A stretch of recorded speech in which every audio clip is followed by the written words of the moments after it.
Assalamualaikum warahmatullahi wabarakatuh. Ketemu lagi sama Buken di subtema 2 pembelajaran 3 dan 4 tema 3B. Ya, Buken akan merangkum tema 3B-nya, subtema 2 dan pembelajaran 3 dan 4. Nah, yang pertama Buken rangkum yaitu kata ganti. Ini masuknya ke dalam bahasa Indonesia. Kata ganti subjek. Kata ganti subjek iya itu untuk menggantikan orang ketiga tunggal. Kalau tunggal itu berarti satu orang. Contohnya yaitu Rani, Fitri, Elsa, Ken, atau nama ayah kalian, atau nama ibu kalian, atau adik, atau kakak juga boleh ya. Tapi satu orang. Nah, di sini ada contoh kalimat. Rani adalah seorang guru yang cantik sekali. Nah, di sini sama bukan Raninya ditebalkan ya. Berarti Raninya ini adalah subjek. Nah, biasanya di dalam cerita untuk tidak mengulang-ulang kata Rani diganti dengan kata iya. Nah, kalimat keduanya bisa dilanjutkan dengan ia suka memasak sayur sop yang lezat. Jadi Raninya diganti dengan kata iya. Itu kata ganti subjek. Nah, selanjutnya kita ketemu sama kata ganti objek ya. Kata ganti objek itu untuk benda tunggal juga itu adalah nya. Jumlahnya juga harus satu. Misalkan contohnya ayam betina, meja, minyak, atau benda-benda di sekitar kita. Atau binatang, atau apalagi yang kita temui ya. Lah, di sini bukan ada kalimat ibu memelihara seekor ayam betina. Nah, subjeknya adalah ibu, ayam betinanya adalah objek. Nah, sama bukan ayam betinanya itu ditebalkan lagi. Ia bisa diganti dengan nya agar tidak mengulang kata yang sama. Harusnya kan di sini telur ayam betina itu karena terlalu panjang kalau dalam cerita, jadi diganti ayam betinanya dengan kata ganti objeknya. Telurnya dijual ke tetangga dan ke pasar. Nah, begitu contohnya. Lalu setelah kita mempelajari kata ganti, kita bisa menceritakan kembali sebuah dongeng dengan kata ganti iya dan nya. Nah, di sini kita akan menemukan dongeng halaman 55, judulnya Wija dan Burung Kasuari. Nah, kalian jika rajin akan menemukan pesan dari cerita tersebut ya. Dan tokohnya kalian bisa sebutkan juga. Sifatnya ada dua ya, sifat yang kita temukan di dalam sebuah dongeng itu. Ada sifat terpuji dan ada sifat tidak terpuji. Kalau di PB 3 dan 4 sebelumnya, Buken mencantumkan watak. Watak itu adalah sifat yang melekat pada seseorang ya. Jadi boleh sifat atau boleh watak. Jika ada soal yang meminta, itu sama artinya. Kalau meminta apa sih watak atau sifat tokoh-tokoh yang ada dalam sebuah dongeng. Nah, kalian bisa menceritakan kembali sebuah dongeng atau di sini mah Wija dan Burung Kasuari dengan menggunakan kata ganti iya dan nya. Nah, kalau bisa boleh dicoba ya. Nah, kita karena tadi menceritakan tentang dongeng, SBDP-nya kita akan belajar menarikan gerakan-gerakan seekor burung kasuari. Burung kasuari itu biasanya suka jalan lenggok-lenggok ya, lenggak-lenggok ke kiri, lalu jalan ke kanan, lenggok-lenggoknya. Lalu ketika mencari makan, ada lagi yang sedang berlari, ada juga yang sedang duduk santai. Nah, kalian bisa menirukan. Nah, kalau dari gambar burung-burung kasuari ini, dibayangkan ya, kita lihat di bukunya juga di halaman berapa itu? Nah, di sini halaman 58. Nanti ada contohnya, tangannya itu dilipat ke belakang, lalu kita agak jongkok sedikit menyerupai burung kasuari. Kalian juga boleh coba ya nanti gimana gerakan burung kasuari.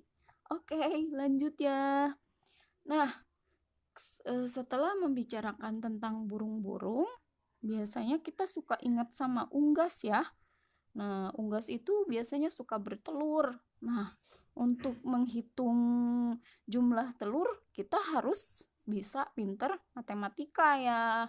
Nah, salah satu yang harus dikuasai adalah pembagian dan juga perkalian ya. Pembagian dan perkalian ini sangat erat hubungannya, bisa dibolak-balik, tapi bukan bersifat komutatif ya. Nah, di sini Buken akan menampilkan dulu konsep perkalian. Contohnya di sini ada 6 dikali 3.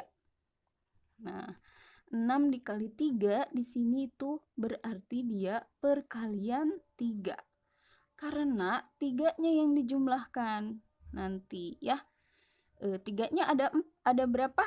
Ada 6. 1, 2, 3, 4, 5, 6.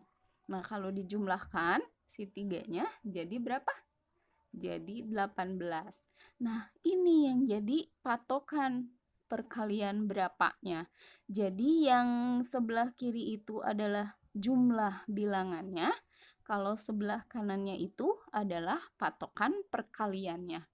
Begitu. Nah, kita lanjut ya ke mengerjakan matematika halaman 59. Tapi bukan mau bacakan dulu ya soalnya nomor 1. Bebek-bebek Pak Danu ada yang bertelur. Pak Danu memeriksa ke dalam kandang. Ternyata ada 30 butir telur. Pak Danu menyediakan 5 kotak untuk meletakkan telur tersebut. Dengan jumlah telur pada setiap kotak sama banyaknya. Berapa banyak telur pada masing-masing kotak tersebut? Di nomor 1 ini, biasanya kalau soal cerita, Buken akan menyusun dulu diketahuinya itu kalau di dalam cerita ada 30 telur. Lalu ada lagi 5 kotak. Di sini ada juga ditanyakannya berapa jumlah telur di setiap kotak. Nah, ini adalah soal pembagian yang hubungan eratnya dengan perkalian ya. Ibu kan akan jawab dulu, berarti 30 dibagi 5. Nah, 5-nya ini bukan akan buat kotak ya. Kotaknya ada sebanyak 5 kotak. Nah, si 5 kotak ini akan bukan bagikan telur-telur yang 30 ini. Nah, kita bagi telurnya ya satu-satu. Kita hitung tapi 1, 1, 1, 1, 1 dengan membagikan satu telur tapi kita hitung sampai 30 ya. Coba 1. Nah, 1 di telur di kotak pertama. 2, 1 lagi di kotak ketiga. Kotak kedua. 3, 1 lagi di kotak ketiga. 4, 1 lagi di kotak keempat. 5, 1 lagi di kotak kelima. 6, 1 lagi di kotak keenam. Begitu. 7, 8. Ini 8 di kotak ketiga. 1 lagi. 9, 10, 11, 12, 13, 14, 15, 16. Balik lagi ke kotak pertama. 17, 18, 19, 20. Belum 30 ya. 21, 22, 23, 24, 25. Kita cepetin. 26, 27, 28, 29, 30. Coba amati sekarang. Dalam setiap kotak ini, kalau diamati, ada berapa telur tuh? Iya, betul. Ada 6 telur ya. Setiap kotak itu ada 6 telur. 30 telur kalau dibagikan ke dalam 5 kotak, satu kotaknya ada 6 telur ya. Kita jawab. 30 dibagi 5 sama dengan 6 jadinya ya. Bisa ya anak-anak untuk menjawab soal-soal selanjutnya.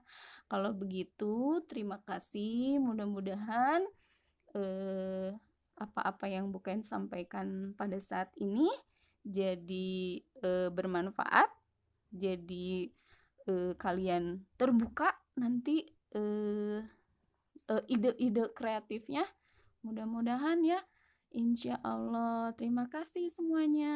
Salam juga buat ayah bunda. Semangat selalu. Assalamualaikum warahmatullahi wabarakatuh.